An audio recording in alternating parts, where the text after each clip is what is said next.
Kim Kardashian and Pete Davidson's relationship has come to an end, but their relationship is the prime example of why God tells us not to have sex outside of marriage. Initially, Kim wasn't looking for a relationship with Pete. She just wanted to have sex with him. That's what she said in her own words. But when they started sleeping together, their bond began to grow to the point where Pete got multiple tattoos of Kim's name. He even got the names of Kim and Kanye's kids. And at one point she said that he even got her name branded into his chest.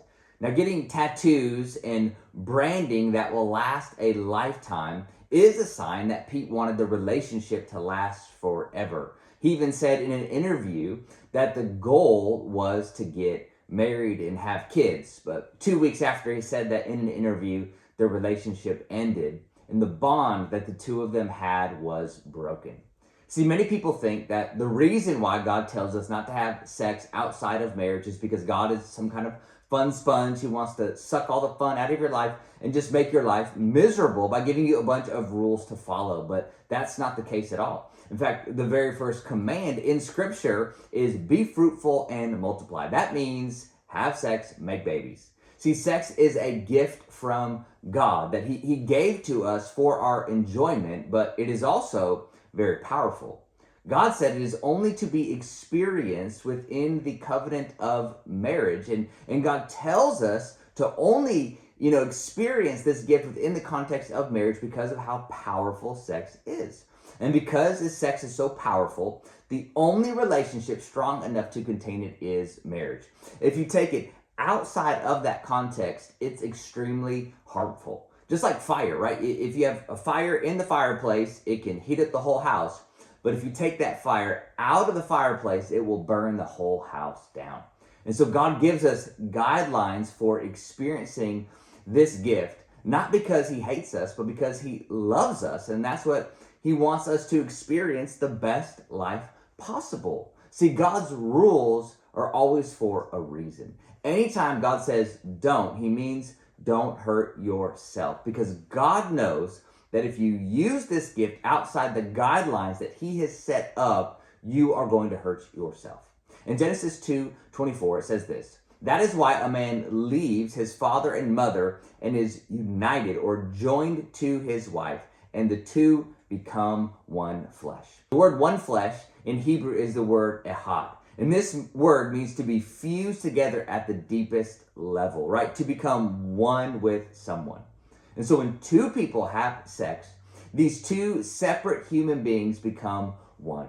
They are fused together at the deepest level, and this action cannot be undone. It's irreversible. See, sex is good, but it's also powerful because it bonds two people together at the deepest level. And because this bond is so powerful, the only relationship that can contain that powerful bond is marriage.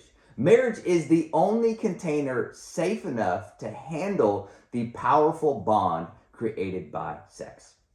1 Corinthians 6:12 says this: I have the right to do anything, you say, but not everything is beneficial. I have the right to do anything, but I will not be mastered by anything. You say food for the stomach and stomach for the food, and God will destroy them both. The body, however, is not meant for sexual immorality, but for the Lord, and the Lord for the body. See, Corinth was near Athens, home of Plato, Aristotle, and other Greek philosophers. And Athens was the birthplace of dualism. So the idea of a spiritual world and a physical world was commonplace. So in Corinth, they said things like food for the stomach and stomach for the food. And so this type of thinking made its way into the church, right? The Corinthians started to think about sex like, hey, it's just physical. I have a stomach, and when I get hungry, I eat. And, I have a sex drive. And so when I get horny, I have sex with prostitutes. What's the big deal? It's just biological, nothing more. But what Paul was letting them know is that, hey, Corinthians, what you do with your body matters way more than you think. He goes on to say in verse 15, do you not know that your bodies are members of Christ Himself? Shall I then take the members of Christ and unite them with a prostitute? Never. Do you not know that he who unites himself with a prostitute is one with her in body? For it is said, the two will become one flesh. People in the church were going to prostitutes because they didn't think that sex was a big deal. That they, viewed sex as something recreational, something to be enjoyed, something that was physical and nothing more. They didn't think that what they did with their bodies mattered, that sex was just like eating food, just biological. This was their mindset, and this is the same mindset that our culture has today. But Paul here quotes Genesis chapter 2 in the verse that we just read. He's saying, don't you get it? Sex is so much more than just sex. Sex is about two people becoming one. The world says sex is just biological, it's recreational, and as long as it's between two consenting adults, what's the big deal? But God says sex is so much more. It is two human beings being fused together at the deepest level. And that's why there's no such thing as casual sex, because sex involves all of you. Now, inside of marriage, being fused together at the deepest level is great because you've made a commitment to spend the rest of your life together. However, outside of marriage, this joining is destructive because it bonds two people together. Those two people become one, but the commitment that they've made to each other doesn't match the bond that's been formed. And that's exactly what happened with Kim and Pete. What started out as just sex formed a bond that created a relationship, but the bond that was formed between them did not match the commitment that they made to each other. And so Pete got tattoos of her and her kids on his body because of the bond that they shared, because he felt one with them, but they didn't have the commitment that matched the bond, and the relationship fell apart.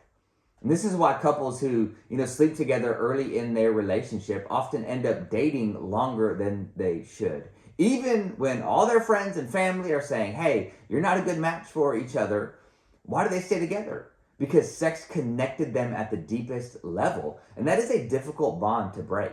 And what should have been a relationship that only lasted maybe a few months ends up lasting years and ends in pain and heartache and regret. And see, the more people you have sex with, the more damage it does, because you become one with every single person you have sex with. And you leave a piece of yourselves, a piece of your soul with every partner that you have. And so the more people you have sex with, the more you start to hollow yourself out, which is why Paul ends his closing remarks in 1 Corinthians 6:18. Flee from sexual immorality. All other sins a person commits are outside of the body, but whoever sins sexually sins against their own body, right? Paul says, flee sexual immorality. In other words, run for your life, because all other sins a person commits are outside of the body, but whoever sins sexually, says he sins against your own body. That whenever you step outside of God's relational framework for sex, which is marriage, you sin against your own body. You do damage to your body and your soul. If you found this video helpful, do me a favor, smash that like button. Share this video with a friend. If you're a parent, share this video with your teenagers. Let me know what you think about this video in the comment section below. I'd love to hear your thoughts on this topic. And if you haven't already yet, subscribe to this channel and click on that bell so that you can be notified when new videos come out. Thanks again for watching, and remember, if it's not good, God's not done.